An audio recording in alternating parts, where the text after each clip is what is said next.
একজন মানুষ, একটা দ্বীপ, 1000-এর উপরে নির্যাতনের শিকার মানুষ, top secret client list, Jeffrey Epstein. He's dead, he's gone. Epstein ফাইলে কার নাম নাই? যত প্রভাবশালী মানুষ, বিল গেটস, ডোনাল্ড ট্রাম্প। কিন্তু এই নামগুলো আপনাকে অবাক করছে কেন? এটা কোনো সাধারণ ফাইলের ঘটনা না। আমেরিকার প্রভাবশালী মানুষরা অসভ্য, তারা পৃথিবীর সবচেয়ে বর্বর অসভ্য জাতির একটা, তাদের প্রভাবশালী শ্রেণী। এই এপস্টিন ফাইলগুলো আমাদেরকে আরেকবার দেখায় দেয় আপনি ইউরোপ এবং আমেরিকার যে দর্শন এবং ভ্যালু সিস্টেম, সেটাকে যদি আপনি বর্জন না করেন, তাহলে আপনি কোনোদিন মুসলমানদের বুদ্ধিভিত্তিক জাগরণ হওয়া সম্ভব না। আপনি যদি বিশ্বে ভূ রাজনৈতিক বাস্তবতায় মুসলমানদের উত্থানের পথ নিয়ে আমার কাছ থেকে আরো জানতে চান, সাবস্ক্রাইব করুন। এপস্টিন ফাইলে কার নাম নাই? যত প্রভাবশালী মানুষ, Bill Gates, Donald Trump, Clinton, নাম তো বহুবার আসছে। কিন্তু এই নামগুলো আপনাকে অবাক করছে কেন? যারা কাহিনী সম্পর্কে কিছুই জানেন না, তাদেরকে আমি রিকোয়েস্ট করবো আমার প্রথম ভিডিওটা দেখবেন, যেটা নিয়ে অনেক মানুষ তখন কমেন্ট সেকশনে বলছিল, ও না, এটা তেমন কিছু না, কি বলতেছেন, বানায় বানায় বলতেছেন, আপনি আমেরিকাকে পছন্দ করেন না। আমেরিকাকে পছন্দ অপছন্দ করার বিষয় তো এটা না, যেটা সত্য সেটা সত্য। সূর্যের তাপ আমাদেরকে উষ্ণতা দেয়, এখানে তো গরম লাগে, আমরা আকাশের রং নীল দেখি। এখানে তো আমেরিকা তো এরকম। আমেরিকার চরিত্রটা কেন আপনি নিতে পারতেছেন না? আমেরিকার প্রভাবশালী মানুষরা অসভ্য, তারা পৃথিবীর সবচেয়ে বর্বর অসভ্য জাতির একটা, তাদের প্রভাবশালী শ্রেণী, তাদের মধ্যবিত্ত শ্রেণী না, তাদের সাধারণ মানুষ না। আমেরিকার সাধারণ মানুষের সাথে পৃথিবীর অন্যান্য দেশের সাধারণ মানুষের তেমন কোনো পার্থক্য নাই। আমি বলতেছি, যেই প্রভাবশালী সেকশনটা ইউরোপ অথবা আমেরিকা, তারা অসভ্য বর্বর, কিন্তু তারা সবসময় মুখোশ পরে থাকে। এবং জেফ্রি এপস্টিনের কেসটা বোঝার জন্য আমাদের চলে যেতে হবে একটা দ্বীপে, যেটা আটলান্টিক মহাসাগরের মাঝখানে। এই দ্বীপটার নাম হচ্ছে লিটল সেন্ট জেমস, কিন্তু বর্তমানে সবাই এটাকে চিনে পেডোফাইল আইল্যান্ড নামে, যেখানে ধরে ধরে কিশোরীদেরকে ট্রাফিকিং এর মাধ্যমে নিয়ে আসা হতো এবং তাদের উপরে চলতো অবর্ণনীয় অমানবিক নির্যাতন। এই জেফ্রি এপস্টিন নামের মানুষ নামের পিশাচটার সাথে রাজ পরিবার, বিলিয়নিয়ার এবং পৃথিবীর সবচেয়ে বড় বড় পশ্চিমা হলিউড তারকা এবং নেতাদের এই যে সম্পর্ক, যে ছবি, কেন কি হইতো সেই আইল্যান্ডে? কেন এই আইল্যান্ড নিয়ে এত গোপনীয়তা? I'm Jeffrey Edward Epstein, and my residence address is 6100 Red Hook Boulevard in Virgin Islands. অশুভ, অমানবিক, বিকৃত যৌনাচারের যে ঘটনাগুলো পরবর্তীতে প্রকাশিত হয়। What was the crime of which you were convicted? Soliciting prostitution and procuring a minor for prostitution. Jeffrey এপস্টিনের সবচেয়ে ভয়ঙ্কর ক্ষমতাটা ছিল নেটওয়ার্কিং। তার মতো নেটওয়ার্কিং পৃথিবীতে কেউ করতে পারছে কিনা কেউ জানে না। তার যেই বিমানটা ছিল, সেই বিমানটার নাম ছিল ললিতা এক্সপ্রেস, এবং সেইখানে শুধুমাত্র বিল ক্লিন্টন 26 বার উঠছে, ডোনাল্ড ট্রাম্প উঠছে, প্রিন্স অ্যান্ড্রু উঠছে, বড় বড় তারকারা হলিউডের অনেকের নাম সেখানে পাওয়া যায় এবং সেই নাম পরবর্তীতে বের হয়ে আসছে। প্রশ্নটা হচ্ছে, তার থেকে আরো অনেক ধনী ব্যক্তিরা কেন ওই বিমানে উঠতো এবং ওই বিমানটা তো ওই দ্বীপে যাইতো? তাইলে তাদের সম্পর্কটা আসলে কি ছিল? বন্ধুত্ব? অনেকে বলে থাকে যে জেফ্রি এপস্টিনের টাকার জন্য তারা উঠতো, কিন্তু অনেকে যারা জেফ্রি এপস্টিনের বিমানে উঠতো, তাদের টাকা ছিল আরো অনেক অনেক বেশি। এবং কেন তারা ওই দ্বীপে যাইতো? এপস্টিন জানতো কাকে কখন কিভাবে বন্ধুতে রূপান্তরিত করা যাবে। সেই বন্ধু থেকে ব্যবসায়ী, সেইখান থেকে তাকে একটা অপরাধের জালে ফেলবে, তারপরে তাকে বেসিক্যালি বিভিন্ন রকম গিল ট্র্যাপ, থ্রেট, ভিডিও টেপ এবং তার অপরাধের প্রমাণ দিয়ে তাকে এমন একটা প্রেসারে ফেলবে যেন সে বাধ্য হয় তার ফাইলটা, তার কাজটা, তার পলিসিতে তার পছন্দের চেঞ্জটা করতে। ভয়ঙ্কর ব্যাপার। প্রথমে যেটা বন্ধুত্ব দিয়ে শুরু হইতো, তারপরে শুরু হইতো প্রভাব, তারপরে শুরু হইতো ব্ল্যাকমেইল এবং তারপরে সবশেষে নিয়ন্ত্রণ। জেফ্রি এপস্টিন, যার হারানোর কিছুই ছিল না, সে পর্দার আড়াল থেকে তার পছন্দ মতো পলিসি মেকারদেরকে নিয়ন্ত্রণ করতে পারত ব্ল্যাকমেইলের মাধ্যমে। গিসলেইন ম্যাক্সওয়েল ছিলেন এই অপরাধের কাজে এপস্টিনের সবচেয়ে কাছের বন্ধু। তাদের নিউ ইয়র্কে বা প্যারিসে অথবা তার দ্বীপে সব জায়গায় ক্যামেরা ছিল। Were there hidden cameras at literally every property?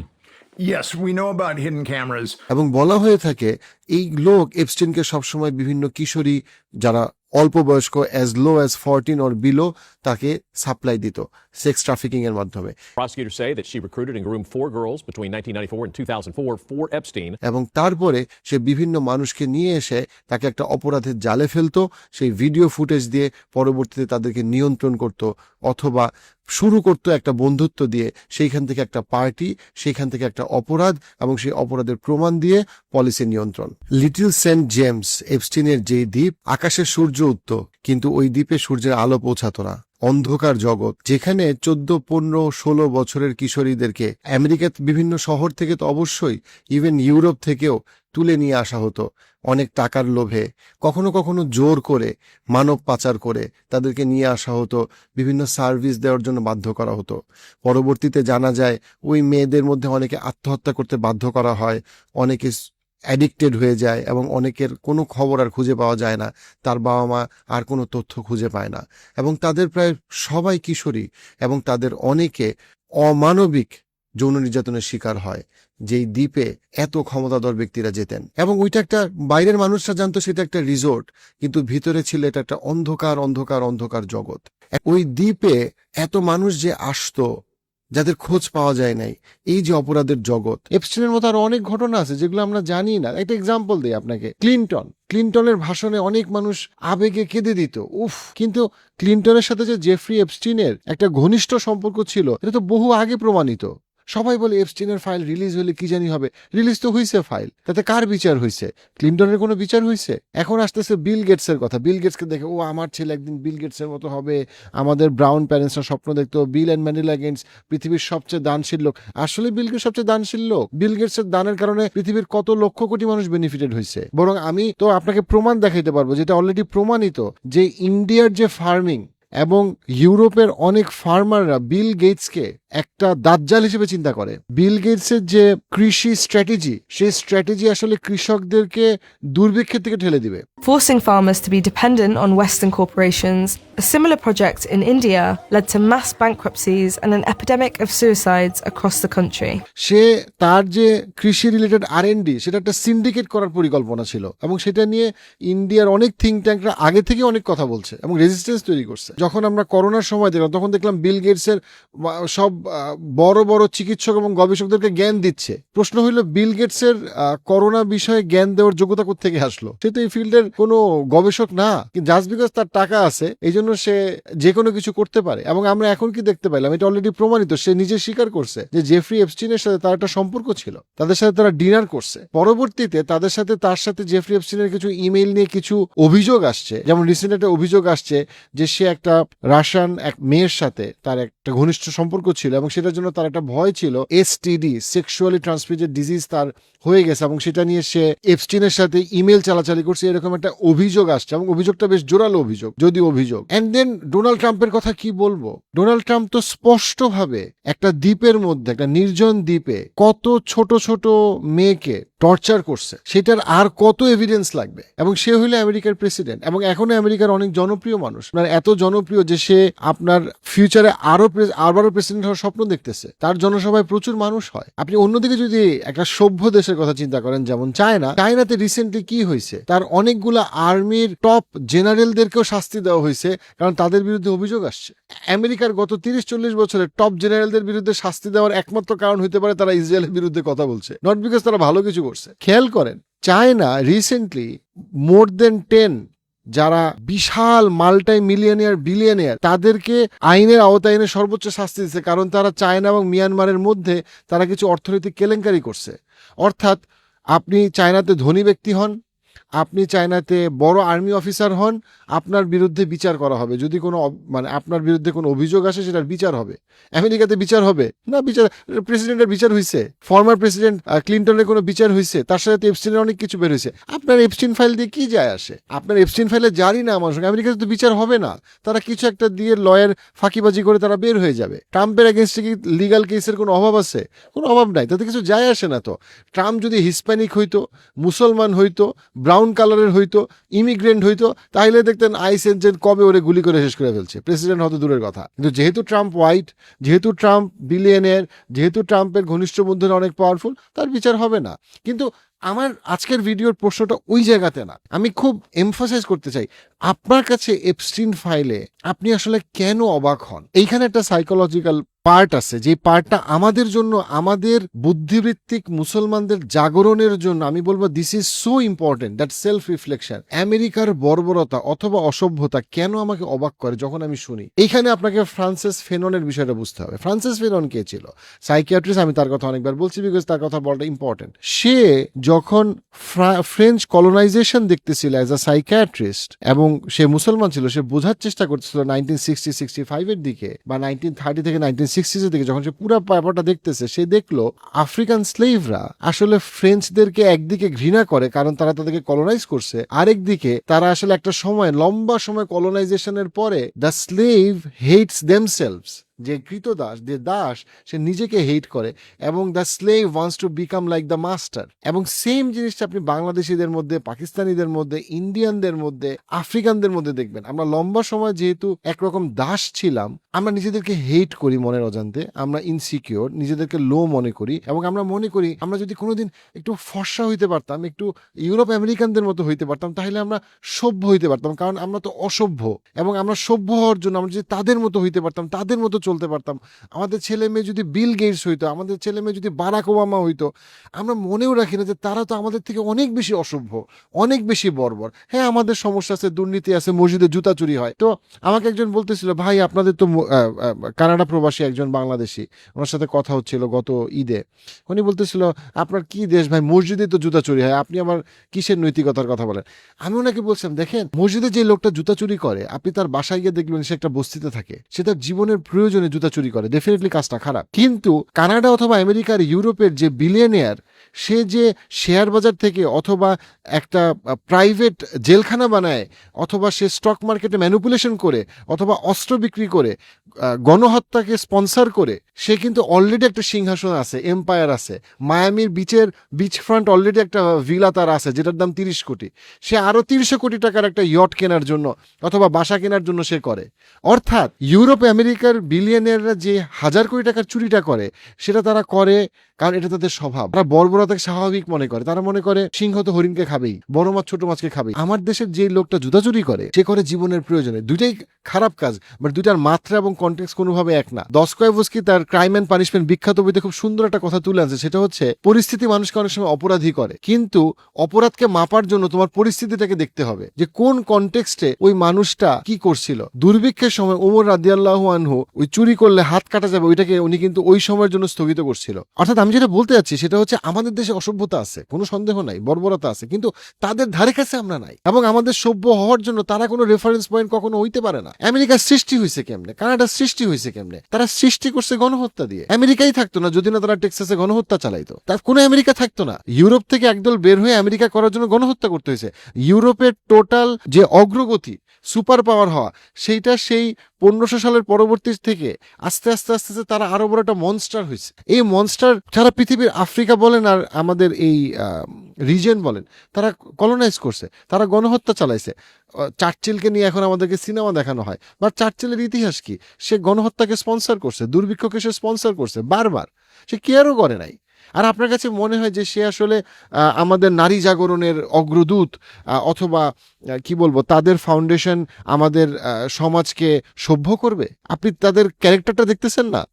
এখন তাদের সাথে আমাদের ট্রেড পার্টনারশিপ থাকবে, তাদের ভালো ইউনিভার্সিটিতে রিসার্চ হবে, পড়াশোনা হবে, আমরা পার্টিসিপেট করব। বাট আমরা কেন বুঝবো না যে তাদের প্রভাবশালীরা, সেটা পলিটিশিয়ান হোক, সেটা যে কোনো প্রভাবশালী রুই কাতলা হোক, তাদের মধ্যে ফান্ডামেন্টালি একটা বড় শ্রেণী বর্বর। এটা তাদের ইতিহাস, এটা গাজা আপনাকে দেখাইছে। কিন্তু তারপরে আপনি, আল্লাহ আমি তো ভাবতেই পারি না বিল গেটস এরকম হইতে পারে, আল্লাহ আমি তো ভাবতে পারি না। কেন ভাবতে পারেন না রে ভাই? তার ইতিহাসও এরকম, তার অতীতও এরকম, তার বর্তমানও এরকম। 2 বছর আগে আপনি দেখলেন তারা কত কমফোর্টেবলি গাজার গণহত্যাকে স্পন্সর করলো। কয়েক বছর আগে ইরাকে তারা যেটা করলো, আফগানিস্তানে তারা যেটা করলো। আর আপনার কাছে খালি মনে হয় ও আমি তো শিক্ষিত, ও মাই গড, না খালি আমি মুসলমান, কিন্তু আমার কাছে মনে হয় মিডল ইস্টের মুসলমানরা বর্বর। কেন ভাই? মিডল ইস্টের মুসলমানদের বর্বরের ইতিহাসটা কোথায় কম্পেয়ার টু আমেরিকার বর্বরতার ইতিহাস অথবা ইউরোপের বর্বরতার ইতিহাস? আমাদের কেন এটা ইম্পর্টেন্ট? বিকজ আমরা বারবার সভ্য হওয়ার জন্য, শিক্ষিত হওয়ার জন্য আমরা তাদের দিকে তাকাই, তাদেরকে আমরা মানদণ্ড মনে করি। চাইনিজরা এটা করে না, চাইনিজদের 5,000 বছরের ইতিহাস আছে। অটোমানরা এটা করে না, টার্কিশদের একটা বিশাল ইতিহাস আছে। ইরানিরা এটা করে না, পার্সিয়ানদের গত 3-4 হাজার বছরের ইতিহাস আছে। আমরা কেন এই ইন্দো পাক এই রিজনের মুসলমানরা কেন আমরা নিজেদেরকে এত দুর্বল, অসহায়, ইনসিকিউর মনে করি যে আমরা নিজেদের ইতিহাস থেকে আমরা ওই জিনিসটাকে, ওই সভ্যতার যে রেফারেন্স হিসাবে কেন আমরা ইউরোপ আমেরিকাকে বাদ দিয়ে নিজেদের দেখতে পারি না? আমাদের ধর্ম আছে, আমাদের কালচার আছে, আমাদের ধর্মবোধ, আমাদের কালচার, আমাদের social, moral, family values is way better then Europe আমেরিকার ভ্যালুজ। আমরা সেটাকে ধরে রাখতে পারি না, সেটা আমাদের ফেইলিয়ার।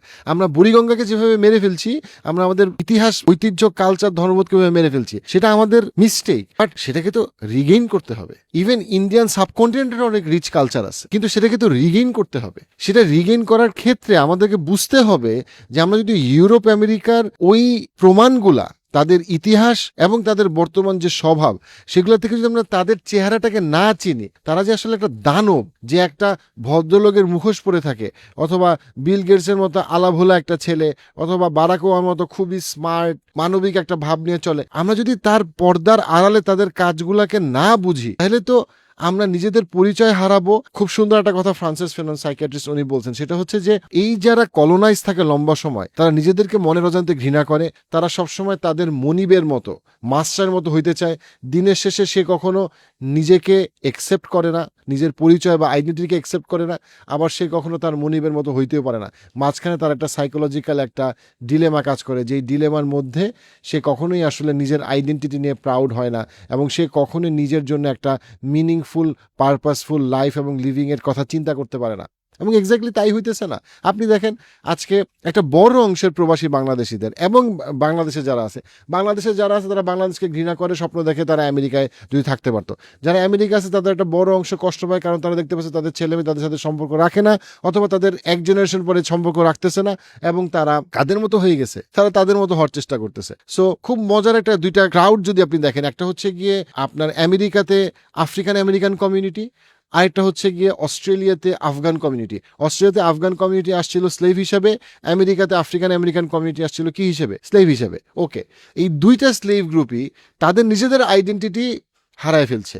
আবার তারা পুরাপুরি কখনোই আমেরিকান অথবা অস্ট্রেলিয়ান হইতে পারে নাই। তারা বারবার ঘ্যান প্যান করে যে না ভাই আমরা রাইট পাচ্ছি না আমাদের। আবার যারা হোয়াইট অস্ট্রেলিয়ান অথবা হোয়াইট আমেরিকান, তারা সবসময় এদেরকে দেখলে হাসাহাসি করে বা এদেরকে অপছন্দ করে, কিন্তু এদেরকে বাদও দিতে পারে না। সো ইউ সি, এই আফগান কমিউনিটি অস্ট্রেলিয়াতে অথবা আমেরিকাতে আফ্রিকান আমেরিকান কমিউনিটি, তারা কিন্তু সবসময় তারা খালি কান্নাকাটি করতেছে, না আমাদেরকে রাইট দেয় না, আমাদের অধিকার দেয় না। ওই তোমার মোহাম্মদ আলী থেকে শুরু করে ম্যালকম এক্স থেকে শুরু করে তাদের ঝগড়াঝাটি চলতেছে। কিন্তু আফ্রিকান আমেরিকান কমিউনিটি আমেরিকাতে যে রিসোর্স ইনভেস্ট করছে, সেই রিসোর্স তারা যদি আফ্রিকাতে ইনভেস্ট করতো, বাইরেও আফ্রিকা আরো অনেক ইমপ্রুভ করতে হয়তো। সো সেম ওয়েতে, অর্থাৎ সে তার নিজের আইডেন্টিটিকে বা নিজের যে লেগেসি এবং হেরিটেজ, সেটাকে সে ভুলে গিয়ে সে এমন একটা জায়গায় আছে যেখানে সে না পুরোপুরি আমেরিকান অস্ট্রেলিয়ান হইতে পারতেছে, না আমেরিকান অস্ট্রেলিয়ান পুরোপুরি তাদেরকে একসেপ্ট করতেছে, এবং মাঝখানে তারা একটা বৈষম্যর মধ্যে তারা আছে।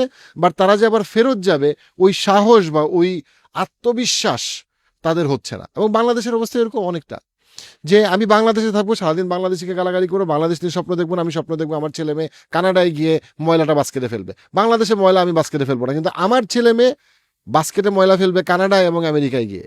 যে কানাডা এবং আমেরিকা নিঃসন্দেহে আমাদের থেকে অনেক বেশি অসভ্য এবং বর্বর, কিন্তু তাতে কিছু যায় আসে না, কারণ তারা যেহেতু সাদা, তারা যেহেতু মাস্টার, তাদের কাছে গেলে আমরা ফর্সা হইতে পারবো। এই যে সাইকোলজিক্যাল হেল্পলেসনেস, এই যে মানসিকতার সমস্যা, এই মানসিকতার সমস্যা থেকে মুসলিম উম্মাকে উঠতে হবে, তাহলে মুসলিম উম্মার কোনো বুদ্ধিবৃত্তিক জাগরণ হবে না। এবং যেই জন্য আমি এই সাইকো হিস্ট্রি নিয়ে এত কথা বলি, এবং পলিটিক্যাল অ্যানালিসিসের এই সাইকো হিস্ট্রির পার্টটা নিয়ে আমি এত কথা বলি, যে মুসলমানরা কলোনাইজেশন দ্বারা ট্রমাটাইজড, এই ট্রমার জন্য মুসলমানরা মনে করে তারা কখনো উঠে দাঁড়াতে পারবে না, যেটার জন্য তারা সবসময় ইউরোপ আমেরিকাকে অপছন্দ করলেও তারা মনের অজান্তেই তাদের মতো হওয়ার চেষ্টা করে। তারা যদি বলে ফেমিনিজম ভালো, সে ফেমিনিজম নেয়, লিবারালিজম ভালো, লিবারালিজম নেয়। আমেরিকার কোনো একজন গবেষক যদি বলে আমার কাছে মনে হয় আসলে সমস্ত ছেলে মেয়েদের ন্যাংটা হয়ে রাস্তায় হাঁটা উচিত, আমাদের মুসলমানরা ন্যাংটা হয়ে রাস্তায় হাঁটা শুরু করে, কারণ ও মাই গড রিসার্চ বলছে। ওই রিসার্চ সে নিজে বোঝারও চেষ্টা করে না, ওইটার কাউন্টার ন্যারেটিভ সে তৈরি করার চেষ্টা করে না, কারণ সে তো মানসিকভাবে পঙ্গু। এই এপস্টিন ফাইলগুলো আমাদেরকে আরেকবার দেখায় দেয় যে কেন মুসলমানদের বুদ্ধিবৃত্তিক জাগরণের জন্য আমেরিকা এবং ইউরোপের তৈরি করা বয়ান বর্জন করা হচ্ছে একটা পূর্বশর্ত। আপনি ইউরোপ এবং আমেরিকার যে দর্শন এবং ভ্যালু সিস্টেম সেটাকে যদি আপনি বর্জন না করেন, তাহলে আপনি কোনোদিন মুসলমানদের বুদ্ধিবৃত্তিক জাগরণ হওয়া সম্ভব না। আর মুসলমানদের বুদ্ধিবৃত্তিক জাগরণ না হলে তাদের কখনোই ইউনাইটেড হওয়া হবে না, একসাথে হওয়া হবে না, এবং তারা কখনোই সত্যিকার অর্থে তারা যে ইউনাইটেড হবে এবং তারা যে একটা স্ট্রং কালেকটিভ ইকোনমিক এবং প্রসপারাস গ্রুপ নিজেদের মধ্যে তৈরি করবে, এটা কখনো সম্ভব না। দ্যাট ইজ ওয়াই এপস্টিন ফাইলের এই আপডেটগুলো এত ইম্পর্টেন্ট। সো আমি সবাইকে আবারও রেকমেন্ড করবো যে আপনারা প্রথম ভিডিওটা দেখেন, তারপরে আপনারা সেকেন্ড ভিডিওটা দেখেন, এটা আপনাদের জন্য ভালো হবে।